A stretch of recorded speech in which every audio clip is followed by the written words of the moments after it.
அஸ்ஸலாமு அலைக்கும். Welcome to foodie with Vino channel. இன்றைக்கி நான் உங்களுக்கு செய்து காமிக்க போகிற டேஸ்டியான பால் பாயசம் ஈஸியாக எப்படி பண்ணுறதுன்னு பார்க்கலாம். ஒரு 3 டீஸ்பூன் சுகர் ஒரு பெரிய கடாயில் போட்டு அது லிக்யூட் ஆகிறது வரை நல்லா ரொம்ப கறியை விடக்கூடாது. கரிஞ்சால் நல்லாவே இருக்காது. ஒரு அந்த கலர் சேஞ்ச் ஆகிறது மாதிரி நீங்கள் நல்லா வறுத்தெடுத்துக்கிடணும். பாருங்கள், இந்த மாதிரி ஒரு லைட்டாக ஒரு கோல்டன் கலர் வர்றது வரை. அதுக்கப்புறம் இதில் ஒரு அரை கப்பு நல்ல கொதித்த வெந்நி விடும்போது அந்த சர்க்கரை அந்த சுகர் எல்லாமே உருகி லிக்யூட் ஆயிடும். இப்போது இதை நல்லா மெல்ட் பண்ணதுக்கப்புறம் நம்ம என்ன பண்ணணும்னா, ஆரோக்கிய மில்க் இருக்குது இல்லையா, அதில் ஒரு கவர் நான் ஒரு இந்த பாயசம் ஒரு 10 பேர் குடிக்கலாம். இப்போ எங்கள் வீட்டில் 4 பேர் தான் இருக்கோம். ஒரு 10 பேர் குடிக்கலாம். இப்போது இதில் 6 லிட்டர் பால், 6 லிட்டர் தண்ணி, இதுதான் மெஷர்மெண்ட்டு. இப்போ நல்ல கெட்டியாக வேணும்னா, நல்ல கெட்டியாக ஐஸ்கிரீம் மாதிரி இருக்கணும்னா 1 லிட்டர் மில்க்கு நீங்கள் சேர்க்கணும். நான் 1/2 லிட்டர் பால், 1/2 லிட்டர் தண்ணி சேர்த்துருக்கேன்.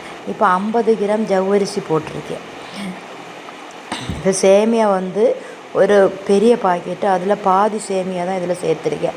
100 கிராம் சுகர், இவ்வளவுந்தான். இப்போ ஈஸியாக நம்ம வீட்டில் பர்த்டே, வெட்டிங் டே, இந்த மாதிரி எந்த ஃபங்க்ஷனாக இருந்தாலும் நம்ம இது ஈஸியாக பால் பாயசம் செய்திடலாம். பிள்ளைங்களுக்கு, வீட்டில் உள்ள பெரியவங்களுக்கு எல்லாம் குடிக்கிறதுக்கு ரொம்ப ஆசையாக இருக்கும். பால் பாயசம்னா என் மகனுக்கு பெரிய ஃபேவரெட்டு. நிறைய என் பெரிய பையன். இப்போது ஒரு பாக்கெட்டு கடலை 100 கிராம், அதில் நான் 50 கிராம் தான் எடுத்திருக்கேன். அந்த ஸ்கின்னெல்லாம் எடுத்ததுக்கப்புறம் இப்போ அந்த ஒரு கைப்பிடி அளவு கேஷ்யூ நட்டு, முந்திரி எல்லாம் போடுறதுக்கு இது ரொம்ப ஹெல்த்தும் கூட உடம்புக்கு. நான் நிலக்கடலை என் கையில் இருந்துச்சு, அதனால் அந்த ஸ்கின்னெல்லாம் எடுத்துகிட்டு இப்போ ஒரு மீடியமாக கெட்டியாக இன்னும் கொஞ்சம் கெட்டியாகிறதுக்கு வேண்டி வெயிட் பண்ணிகிட்டே நிற்கிறேன். 2 ஏலக்காய் பிச்சு அதிலே போட்டுட்டேன். இப்போ லிக்யூடாக இருக்கு பாருங்கள். இந்த பாயசம் நம்ம நைட்டு வரை இருந்தால் கூட இரவவே செய்யாது, இந்த மெஷர்மெண்ட்டில் நீங்கள் செய்தீங்கன்னா.